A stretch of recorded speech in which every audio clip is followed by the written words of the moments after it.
Hitler గారి పెళ్ళాం పూర్తి ఎపిసోడ్ అని జీ5 లో ఉచితంగా చూడండి. యాప్ ని ఇప్పుడే డౌన్లోడ్ చేయండి. ఏం కాదులే జయమ్మా. కాకూడదనే నా కోరిక కూడా.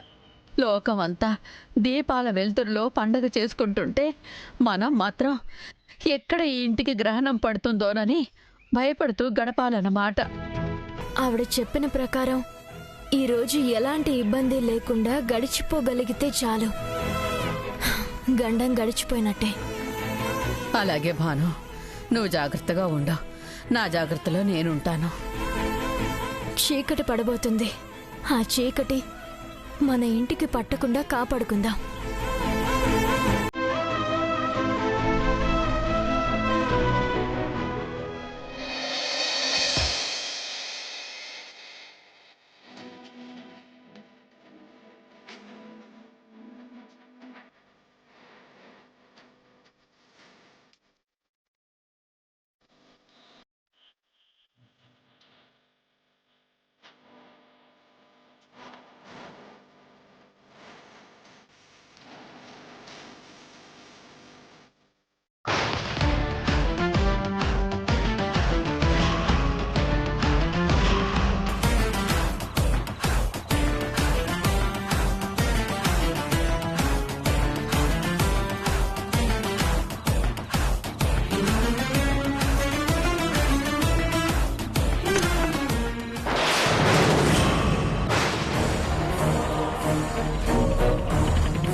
అయ్యో బాను, ఏ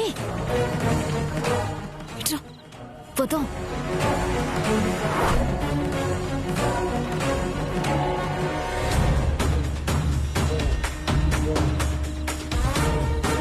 అక్క, తన చీర మీద నూనె పడిందక్క. పడింది అయితే అదేంటక్క అలా అంటావు?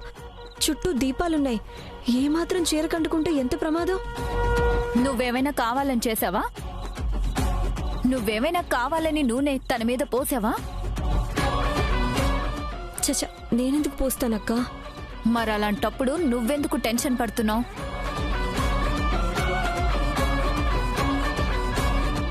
ఏం మాట్లాడుతున్నావక్క? అది నూనె అంటుకుందంటే ఎంత ప్రమాదం. చీర కాలిపోతుంది. అది కూడా మీరు కావాలని చెయ్యరు కదా. అవును, ఏవైనా జరగొచ్చు. ఏది జరగాలని రాసి పెట్టుంటే అదే జరుగుతుంది.